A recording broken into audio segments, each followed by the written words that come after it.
માંડવીના પ્રખ્યાત દરિયા કિનારે એક તરફ વહીવટીતંત્ર દ્વારા બીચ ફેસ્ટિવલની ભવ્ય ઉજવણી કરવામાં આવી રહી છે, ત્યારે બીજી તરફ આ જ કિનારા પર સ્થિત હિન્દુ સ્મશાનની ગરિમા અને પવિત્રતા જળવાતી ન હોવાના ગંભીર આક્ષેપ સાથે આજે માંડવી શહેર અને તાલુકા કોંગ્રેસ સમિતિ દ્વારા અનોખો વિરોધ પ્રદર્શન કરવામાં આવ્યો હતો।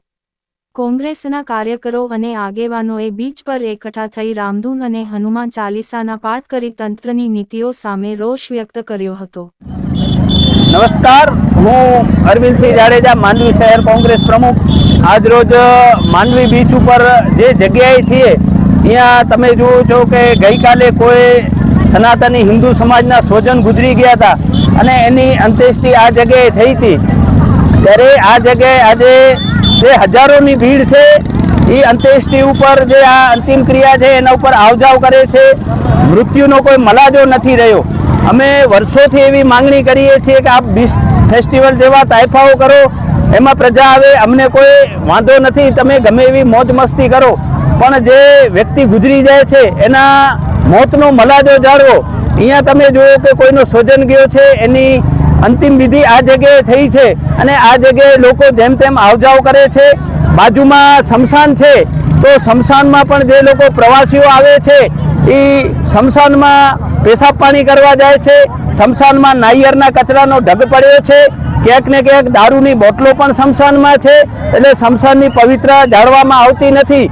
માંડવી નગરપાલિકા હોય કે ટુરિઝમ વિભાગ હોય માત્ર આવા તાઇફાઓ કરી રહી છે, પણ અમે એવી વિનંતી કરીએ છીએ આ સરકારને, તંત્રને કે આવા તાઇફાઓ, આટલો મોટો વિશાળ દરિયો છે તો અહીંયાથી કિલોમીટર આગળ જઈને તમે તાઇફાઓ કરી શકો છો, પણ જે સ્મશાન જેવી પવિત્ર ભૂમિ છે અને એનો અપમાન થતો હોય, આ સનાતન હિન્દુ ધર્મનો અપમાન છે। અમે હિન્દુ પ્રજાને કહી છે, જે મોટા મોટા હિન્દુ નેતાઓ બનીને ફરે છે એમને કહી છે, અને ભારતીય જનતા પાર્ટીના લોકો હંમેશા હિન્દુવાદના નામે મતો લઈને જતા હોય છે, એમને પણ કહી છીએ કે જ્યારે લોકો મોતનો મલાજો જાળવતા ન હોય અને એ જગ્યાએ પશ્ચિમી સંસ્કૃતિનો સરેઆમ લીરા ઉડતા હોય ત્યારે અમે આનો વિરોધ કરીએ છીએ।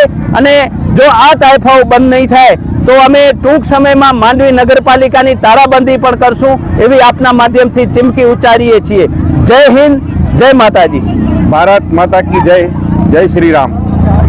આજે માંડવી બીચ ઉપર કોંગ્રેસ પક્ષ દ્વારા અને હિન્દુ સમાજ દ્વારા સ્મશાનની જે પવિત્ર ભૂમિ છે તેમના પર અમે આજે રામધૂન અને હનુમાન ચાલીસા બોલી અને આ હિન્દુના નામે જે મતો લેતા રાજનેતાઓ છે કે જે ભારતીય જનતા પાર્ટી છે એને આંખ ઉગાડવા માટે એક આ પ્રશ્ન કરેલો છે।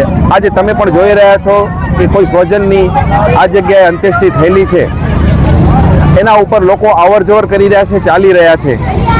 ખરેખર આ પવિત્ર ભૂમિ જે નક્કી થયેલી છે તેમનાથી અહીંયાથી અલગ જગ્યા પર આ કાર્યક્રમ થવા જોઈએ। અહીંયા આજુબાજુમાં તમે જોશો તો ખાણીપીણીની વસ્તુઓ તેમજ તાઇફાઓ તેમજ પશ્ચિમી સંસ્કૃતિના પહેરવેશ સાથે તમામ લોકો અહીંયા ફરે છે, એમનેથી કોઈ વાંધો નથી, કોઈ પ્રશ્ન નથી, પરંતુ આ તમામ પ્રોગ્રામ સરકાર દ્વારા અહીંયાથી થોડો આગળ થઈ શકે એમ છે અને આ પવિત્ર ભૂમિનો એક મલાજો જાળવી શકાય એવું છે, છતાં પણ કોઈ પણ જાતનું ધ્યાન આપ્યા વગર આ ધર્મની લાગણી દુભાય તેવું કૃત્ય આ જગ્યાએ થઈ રહ્યું છે, જેનાથી હિન્દુ ધર્મ સભામાં ખૂબ જ આક્રોશ છે।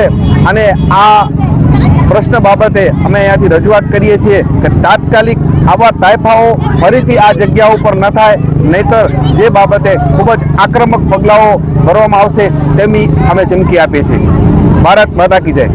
આજરોજ અમે માંડવી બીચ ઉપર આવેલા છીએ અને અમારી જે રજૂઆત છે કે જ્યારે આપણે આ જે પવિત્ર ભૂમિ સ્મશાન એટલે છેલ્લો વિસામો જે મૃત્યુનો મલાજો જાળવવો પડે એ જાળવતા નથી અને આની કોઈ વ્યવસ્થા નથી। જે સ્મશાનની જગ્યા નક્કી કરેલી છે ત્યાં કોઈ વ્યવસ્થા નથી, એટલે આ ખૂબ ગંભીર બાબત છે।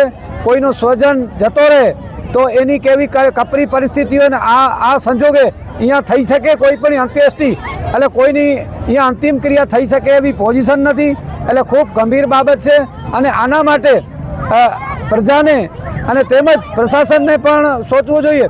તમે અત્યારે જોઈ શકો છો કે અહીંયા જે પ્રજા આવી છે આટલી સંખ્યામાં કોઈ એની જે વ્યવસ્થા થવી જોઈએ એવી કોઈ વ્યવસ્થા થતી નથી અને જે મર્યાદા જાળવવી જોઈએ એ જળવાતી નથી અને અમારી એવી માંગ છે કે આ જે સ્મશાન છે એનો જે જરૂરી છે જે પગલાં લેવા જોઈએ એવી નગરપાલિકાને અમે અહીંયાથી અમે સૂચના આપીએ છીએ।